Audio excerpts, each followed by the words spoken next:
Chapter 7, Conclusion. We have explored a way of looking at the self that involves dividing it into two parts, what I have called character and the human being. This view of the self borrows its imagery from computation, imagining the relationship between character and the human being to be analogous to the relationship between software and hardware. Within this particular framing of the self, the human being can be defined as that which is capable of playing out character. It is the machinery which enables the encoding and decoding, or the writing and reading of character. As such, it is a being of potential, not of essence. On the one hand, the individual human being has a certain universality about it, like a universal character computing machine, in that it is not essentially beholden to any particular character and has the mechanisms available to run a great variety of character programs. The human being can also transmit and receive character with other human beings. By virtue of being able to read and write character and being steeped in social context, it can be thought to contain within itself all the possibilities of human character, which we envisioned in the holographic relationship between the human being and the social milieu. The human being is a conspicuous node through which the unintelligible bulk can flash a glimpse of itself through the continual performance and rehearsal of character.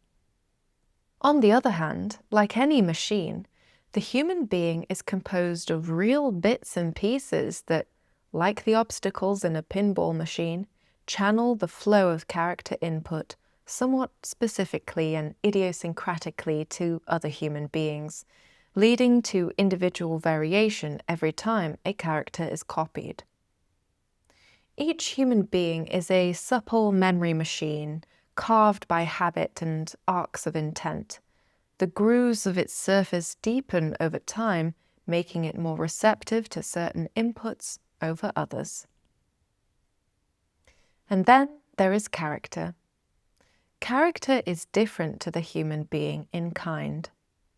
It is a system of behavioural formulas that can be encoded and decoded by human beings. If we are to think of character as something like a computer program, then what sort of things does it do when run by the human being? Following the thought shift performance experiment that I conducted as part of this research, this thesis frames character as that which determines what is thinkable to the human being at the time of adopting it.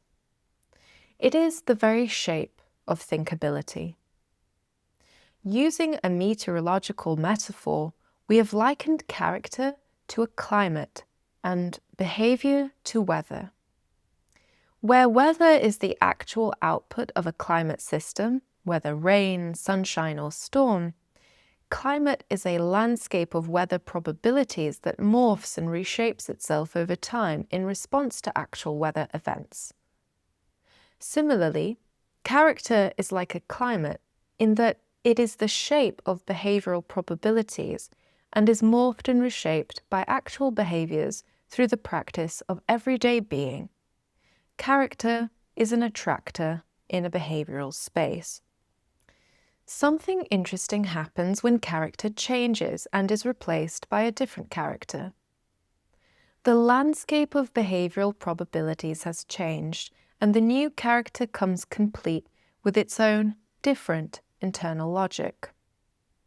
Character change in the performance practice is analogous to what psychologists call frame switching, since it activates a different knowledge structure within the individual's cultural education, a knowledge structure that now guides the human being in a suddenly alternative way, making it appear to have snapped into an altogether different gear. The mechanics of character switching active in the performance practice was unearthed through the introspective performance experiment discussed in Chapter 1.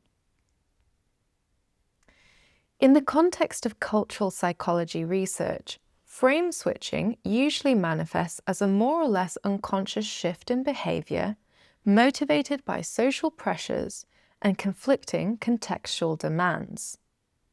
This thesis has considered character switching as a skill which one might deliberately practice for various reasons beyond that of social coping, such as gaining a different perspective on an issue through a temporary tilting of the mind, bringing into phenomenological observation character as a free-floating script relatively independent of the human being, and using it as a creative engine in the crafting of stories and artworks. Although I was interested right from the beginning of my research in exploring the creative possibilities potentially enabled by diversifying myself through character play, what I did not expect was to further discover certain hierarchies of character in my investigations.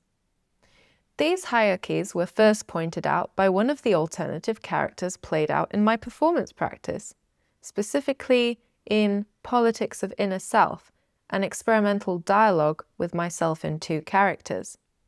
As I increasingly gave voice or soul time to characters I have never inhabited before, they proportionately began to complain about their marginal status within the family of characters I was able to adopt and my general negligence towards my own diversity. This matter seemed important to some of the characters I encountered, leading me to ask which character ought to be writing up all this research in the first place, and whether the research character I had relatively thoughtlessly adopted was affecting the type of academic contribution I was able to make, by way of prematurely framing my view. To even begin to talk about such hierarchy, status, or class emerging between my characters, it became necessary to name these distinctions.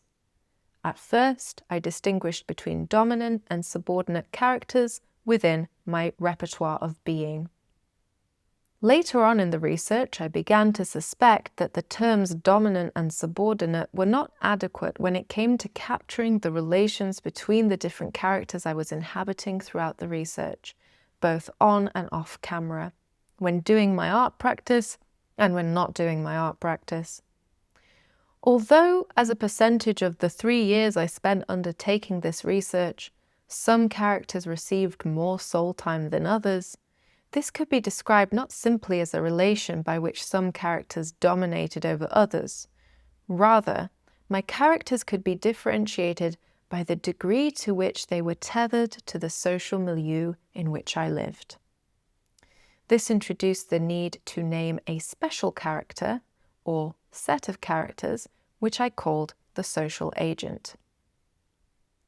The social agent was the character I typically inhabited when buying my groceries, when presenting my research to peers, or when having the neighbours over for dinner.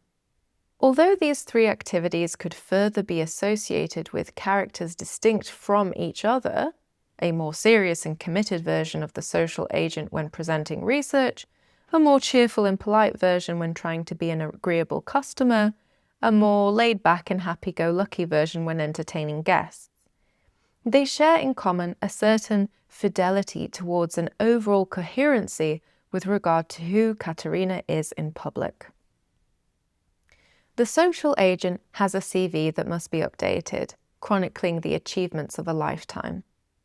The social agent has a reputation to uphold and protect.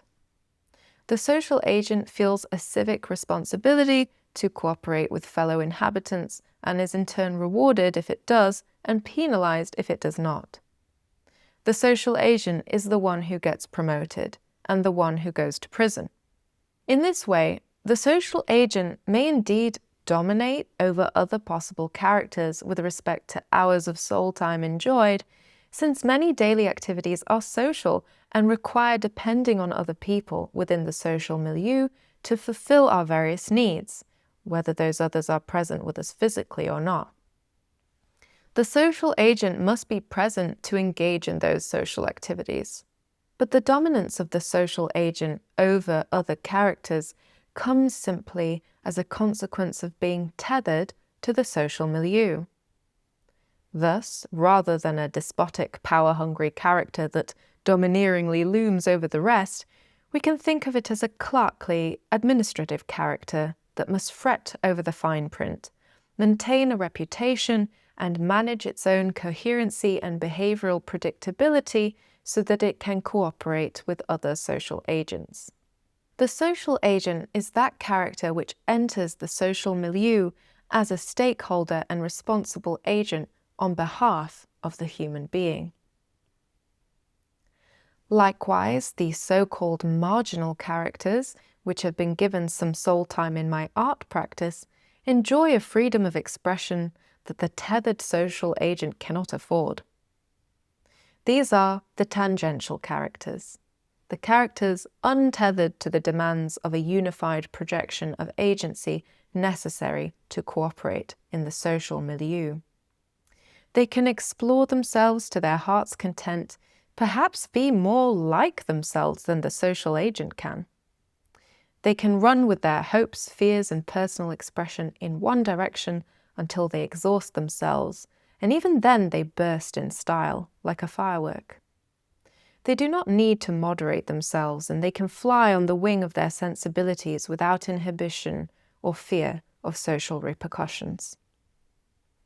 Thus, we have established a way of looking at the self that introduces a new caste, featuring the human being and characters that are either tethered to the social milieu, the social agent, or tangential, the wider diversity of character discoverable in performance practice. Following Dennett, I have also framed the social agent as a technology for human-to-human cooperation within the social milieu. Human beings streamline the range of their public behaviours and construct and maintain a unified character when entering the social milieu as a means of managing their predictability so that they can make themselves open to cooperation with others. Conversely, when one wants to be uncooperative, combative, or sever dependencies upon others, one may act unpredictably, whether one is a rebellious teenager defying parental rule or a country waging war with another. Then consistency does not matter, and inconsistency might even become a strategy. But in normal day-to-day life, when one wishes to benefit from social interdependency, one finds it, on average, advantageous to maintain one's predictability so as to become operable by other humans, and so other humans can become operable in turn. The maintenance of character consistency is socially regulated through the aesthetic value known as authenticity. Curiously, I found I was often still able to derive a sense of authenticity in my inhabitation of unfamiliar characters during a performance session, in spite of the intuitive link between consistency and authenticity. In section 4.3, I located a possible explanation for this in the way I approach the characters from a position of curiosity rather than anticipation, by holding space for character in the form of a theatrical séance. This suggests that the authenticity of a performance might not only be correlated with consistency, but also with the degree to which the behaviours of the character projected are anticipated for the benefit of the audience. The more this anticipation is minimized, the more the viewer becomes a witness rather than an audience member. A performer comes across as authentic when the viewer no longer feels like an audience member, but a séance participant, co-witnessing the emergence of the character's agency with the artist, the medium. Finally, when I have engaged in character play in my practice and explored the shifts in perspectives I am able to gain by strategically altering an apparently superficial set of outward behaviours, my social agent suddenly seems quite limited a creature, carrying the burden of my humanity on its own. I am tempted to ask questions not only about the benefits of social diversity to society, a matter which has rightly drawn much public discourse in our time, but also about whether personal diversity could bring analogous benefits to the self, and by extension, how the training and development of personal diversity might bear upon social life more broadly. Although this thesis is far from being able to answer questions about the management of human character variability, what it offers is a vocabulary and aesthetics that makes it possible to ask them in the first place. The performance practice provides a soul-searching laboratory in which everyday models about the mechanics of self can be experimented with and opened up to critique through the method of self-estrangement. It stages alternative models of self for our consideration and operates as an intuition gym for flexing intuitions about the mechanics of self and testing assumptions. It offers artworks which invite the audience to speculate on the movement of their own character through considering their dual status as human beings capable of exhibiting a wide variety of character on the one hand, and social agents playing out a narrower set of recognizable and relatively predictable behaviors on the other. An encounter with these artworks becomes an opportunity for viewers to think about their own condition as machines capable of playing out different characters, and how the bandwidth of possible characters playable by their human machinery relates to their intuitions about self-authenticity.